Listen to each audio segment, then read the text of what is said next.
अस्सलाम वालेकुम बच्चों।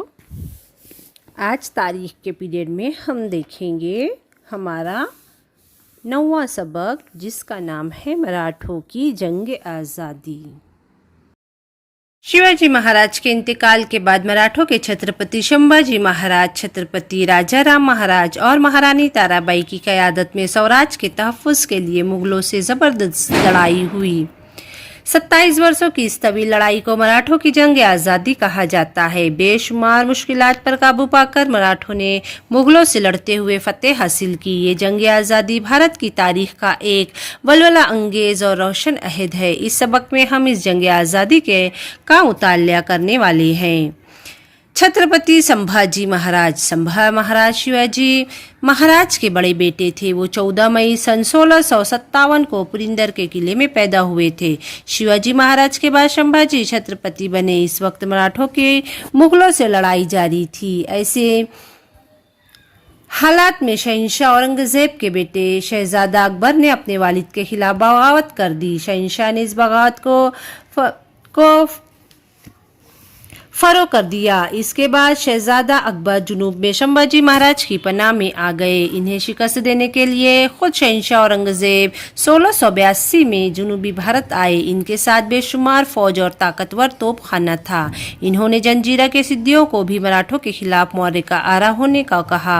पुर्तगालियों को भी इन्होंने अपने साथ मिला लिया, जिसकी वजह से संभाजी को एक साथ कई दुश्मनों का सामना करना पड़ा। संभाजी महाराज की कारकर्दगी शिवाजी महाराज के बाद मराठों की जंग आज़ादी का पहला मरहला था।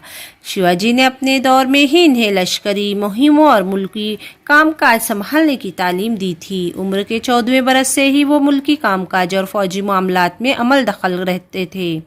वली अहदी के ज़माने में भी वो मुग़लों और आदिल शाही के कई इलाकों पर हमला कर चुके थे। इनकी फौजी महारत का जिक्र करते हुए फ्रांसीसी सय्याह एकरे लिखता है, ये वली अहद कमसिन होते हुए भी हौसलामंद और अपने बाप की शाया निशान बहादुर है।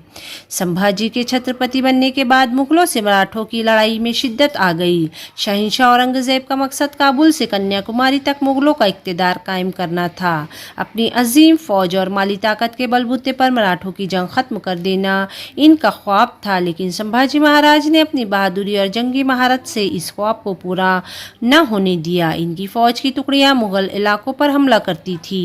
शहंशाह की फौजी तवील अरसे तक कोशिश करने के बावजूद नासिक के नज़दीक मराठों के राम किले को हासिल नहीं कर पाए। इस तरह संभाजी ने औरंगजेब को तंग कर दिया। तैश में आकर इन्होंने अहद किया कि संभाजी शिकस्त देने तक मैं अमामा नहीं पहनूंगा। सिद्दियों के खिलाफ मुहिम। जंजीरा के सिद्दी मराठा हुकूमत के लिए मुश्किलें पैदा करते रहते थे। वो हमला करके आतिशजनी, लूट खसोट और ज़्यादती किया करते थे।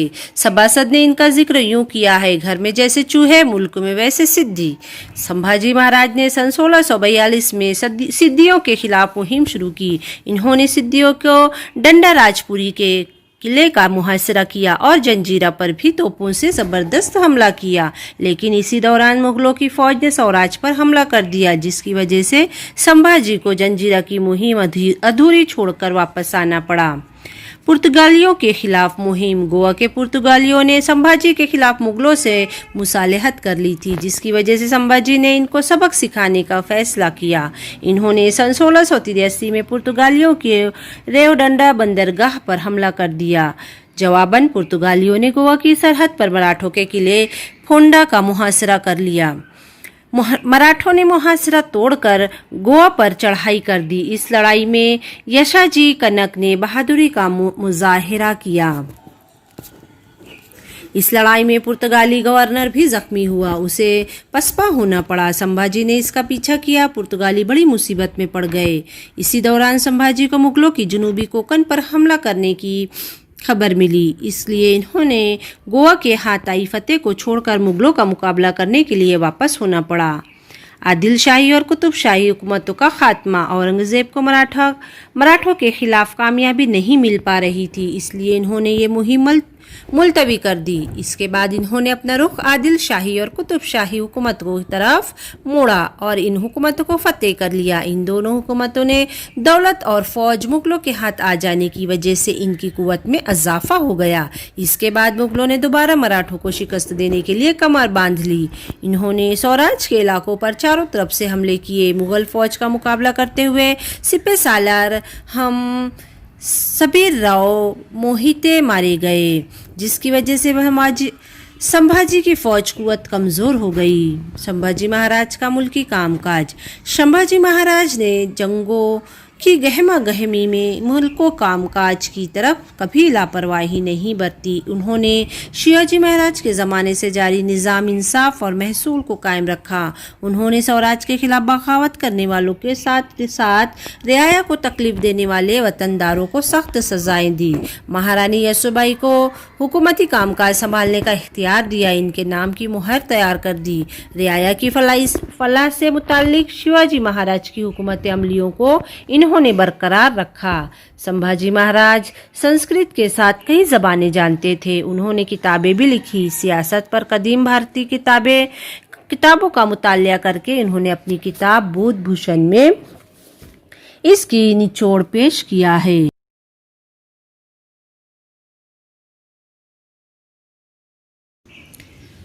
संभाजी महाराज की मौत।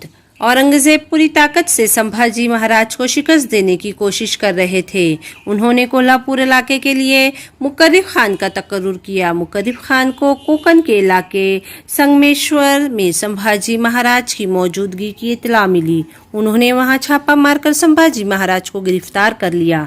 बादशाह के सामने लाए जाने के बाद संभाजी महाराज निहायत बेबाकी से पेश आए। फिर बादशाह के हुक्म से 11 मार्च सन 1689 को इन्हें सजाए मौत दे दी गई। मराठों की इस छत्रपति ने बड़ी खुददारी और सब्र तहम्मुल से मौत को गले लगा लिया। इनकी कुर्बानी से तहरीक पाकर मराठों ने मुगलों के खिलाफ जंग में शिद्दत पैदा कर दी। छत्रपति राजाराम महाराज। राजाराम महाराज शिवाजी महाराज के दूसरे बेटे थे। वो 24 फरवरी सन 1670 को किले रायगढ़ में पैदा हुए थे। संभाजी महाराज की मौत के बाद इन्हें छत्रपति बनाया गया। औरंगजेब को महसूस होने लगा कि अब मराठों के इलाके पर कब्जा करने का ख्वाब पूरा हो सकता है, इसलिए इन्होंने रायगढ़ के किले का मुहासरा करने के लिए जुल्फिकार खान को रवाना किया। इस वक्त राजाराम महाराज, इनकी बीवी महारानी ताराबाई, संभाजी महाराज की बीवी यशोबाई और बेटा शाहू रायगढ़ किले में ही थे। इन सब का एक ही जगह होना खतरे से खाली नहीं था, लेकिन यशोबाई ने इस मौके पर बेमिसाल शुजाअत का मुजाहिरा किया। उन्होंने किसी भी हालत में मुगलों को कब्जे में ना जाने का फैसला करते हुए रायगढ़ पर कुछ अहम सियासी फैसले किए, जिनके मुताबिक ये तय किया गया कि राजाराम महाराज रायगढ़ के मुहासरे से बिल्कुल बाहर निकल जाएं और ज़रूरत पड़ने पर दूर दराज के मुकाम जंजी चले जाएं। इसी तरह ये भी तय किया गया कि महारानी यशोबाई अपनी क़यादत में रायगढ़ की लड़ाई जारी रखे। यशोबाई ने अपने बेटे को छत्रपति न बनाते हुए राजाराम को छत्रपति बनाने का फैसला किया। इनका ये फैसला सौराष्ट्र से इनकी मोहब्बत और अपने मुफाद की कुर्बानी का उम्दा मिसाल है। इन्होंने अपने बेटे की जान की परवाह न करते हुए मराठों की छत्रपति की हिफाजत को तरजीह दी। मराठों की पेशरफ्त। मुगल ताकत के सामने रायगढ़ को तवील मुद्दत तक बचाना मुश्किल था। नवंबर सन 1689 में मुगलों ने रायगढ़ पर कब्जा कर लिया और महारानी यशोबाई और शाहू को कैद कर लिया। जंजी जाते हुए राजाराम महाराज ने मुगलों से मुकाबले की जिम्मेदारी रामचंद्र पिंत अमातिया, शंकर जी नारायण, संताजी घोरपड़े और धनाजी जाधव को सौंपी थी। मराठों के लिए हंगामी हालात। औरंगजेब ने मराठा सरदारों को वतन और जागीरें देकर अपनी तरफ कर लिया था। राजाराम महाराज ने मुगलों को मात देने के लिए वही चाल चली। इन्होंने इत्मीनान दिलाया कि जो सरदार मुगल इलाके जीतेगा वो इलाका बतौर जागीर बख्श दिया जाएगा।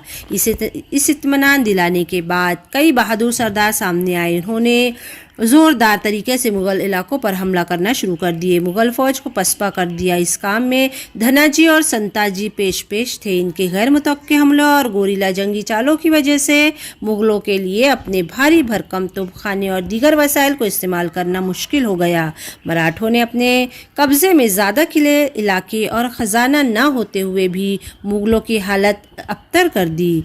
एक मरतबा तो संताजी घोर पड़े और विठोजी चौहान बादशाह के खैमे पर अचानक हमला करके उस पर लगा हुआ सोने का कलश काट कर ले आए थे। जंजी का मुहासिरा। रायगढ़ फतेह करने के बाद मुगल शहंशाह औरंगजेब ने जुल्फ़िकार खान को जंजी में हमला करने के लिए रवाना किया।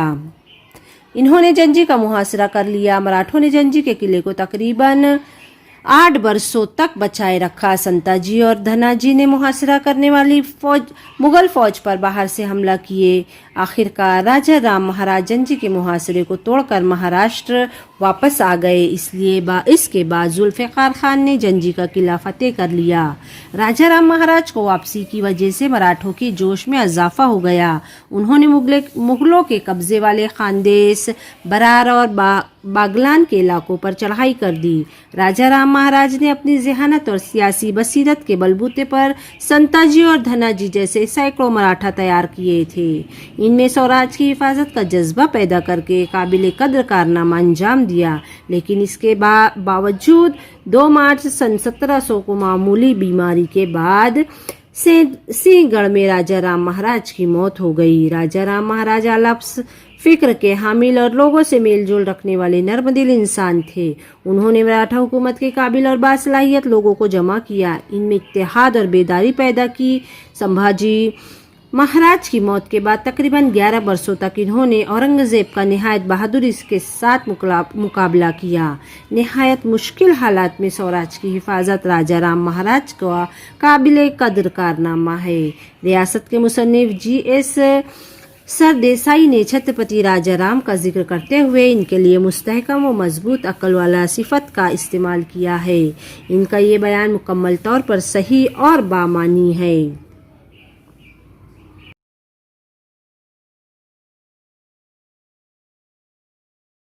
रानी ताराबाई। छत्रपति राजा राम महाराज की मौत के बाद औरंगजेब को महसूस हुआ कि इन्होंने लड़ाई जीत ली है, लेकिन सूरत हाल इसके बरक्स थी। औरंगजेब यके बाद दीगरे लड़ाइयां जीत रहे थे, लेकिन वो जंग नहीं जीत पा रहे थे। इंतहाई नासाजगार हालात में स्वराज की क़यादत की जिम्मेदारी राजा राम महाराज की बीवी महारानी ताराबाई के कंधों पर आन पड़ी। मुगल तारीख नवीसी खाफी खान ने महारानी ताराबाई का जिक्र इन अल्फाज में किया है। वो ताराबाई ज़हीन और होशियार थी।